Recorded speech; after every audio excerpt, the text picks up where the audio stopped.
Hello, everybody. Hello. We're back. I'm back. You back. We've been hanging out this challenge, 40 days of gratefulness statements and I am statements and 5 to 10 minute meditations for 2 weeks. 2 weeks. Uno, dos, eins, zwei. We've been doing this for 2 weeks. And I want to know how y'all are doing. How are y'all hanging on? Are y'all holding on? How has it been for you?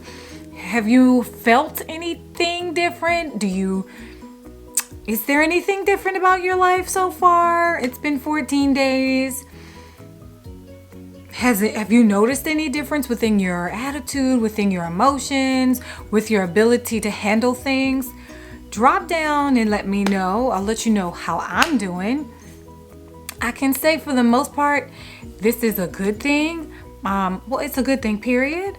But I can say that after Christmas, I felt a little, I think everybody talks about this after the holidays. You feel like this big low and it can be a little depressing because, it's not the holidays anymore. I think I went through that even though we haven't gotten to New Year's. But, I'm hanging in there. I think the thought of just not being with family because it's not the same as it was like last year or the year before. Honestly, this Christmas was cool because I got to spend it with my mom. 2 years ago, I was in a hotel room and I ordered some Chinese food and I didn't even end up, something happened and I didn't even eat Chinese food. I was in a hotel room. But then my friend called me up and said we could go see Christmas lights together. Oh, she was a saving grace. Oh, I was in Seattle, child. Yes. So this Christmas wasn't bad, but I did feel that little, it's not Christmas anymore.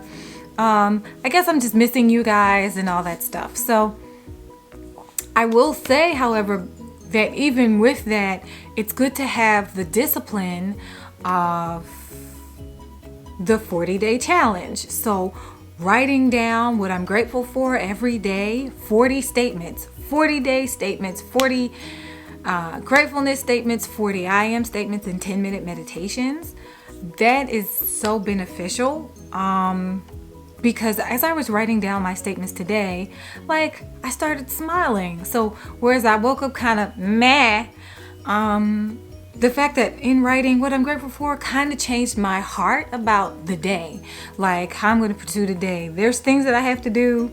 I'm looking for a job, so I'm always applying for jobs, but just writing down what I'm grateful for, at the beginning of the day, today even, helped me to kind of be like, it's not so bad, or yeah, it's not so bad, or, it's okay.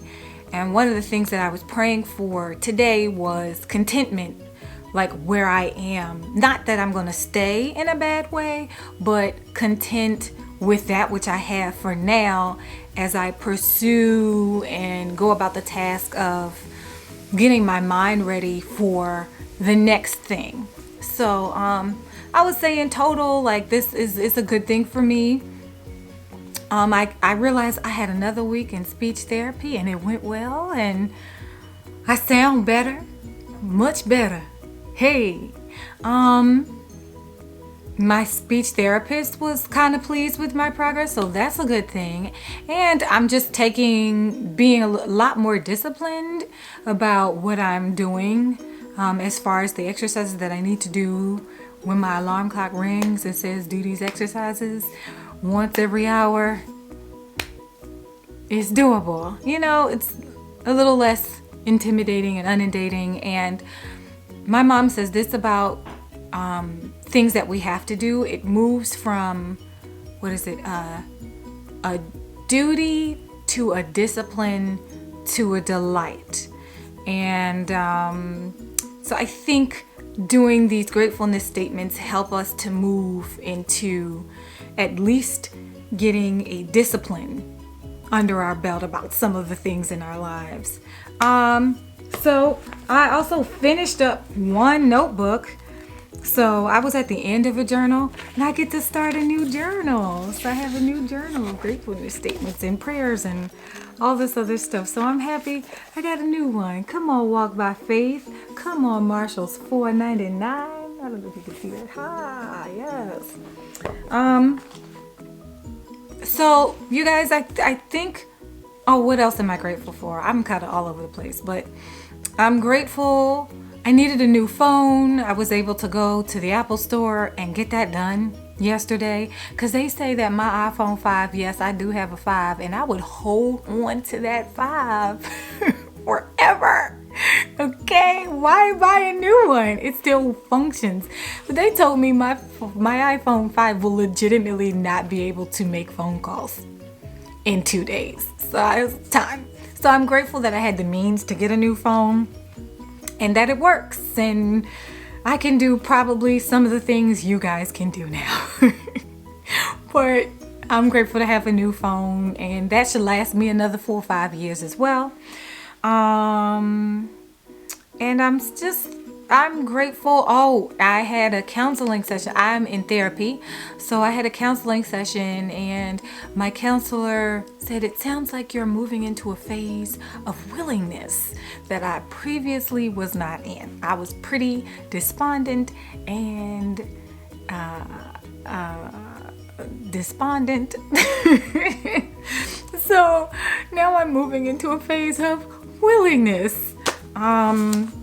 I have finished the Screwtape letters by C.S. Lewis. I left a link for that in last week's video. I'll leave another link for that in this week's video because I just found it was really, really, really good. My mom is listening to it now.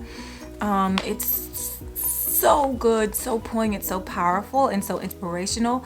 So for anybody who is, I think that's a book a Christian should read once a year. I think I'm just gonna make that a thing. Once a year, you listen to this or you read this.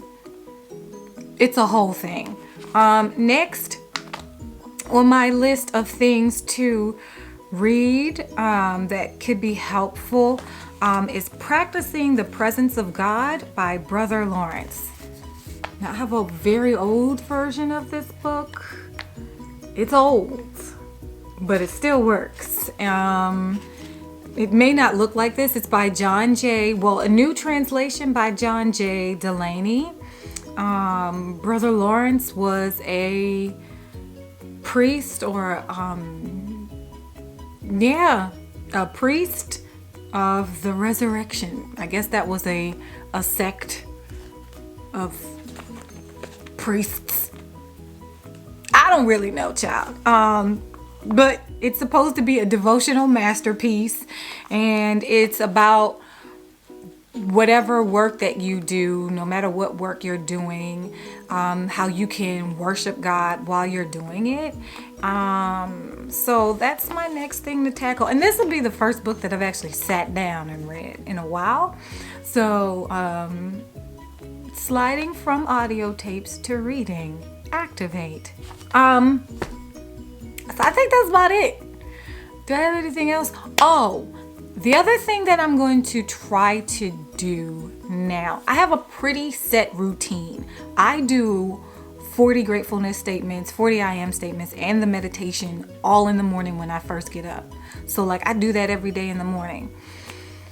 I think, however, that I'm going to maybe put one of those things at the end of the day, or try to incorporate something so that I have some kind of night routine. So my night routine might be reading this. I don't know.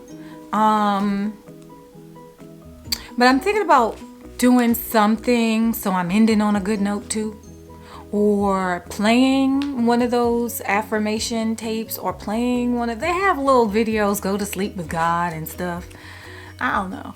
I'm thinking about doing something at night. I need to do something. It may just be reading this. You guys let me know how y'all are negotiating this. Are y'all tired of doing this? Is it beneficial?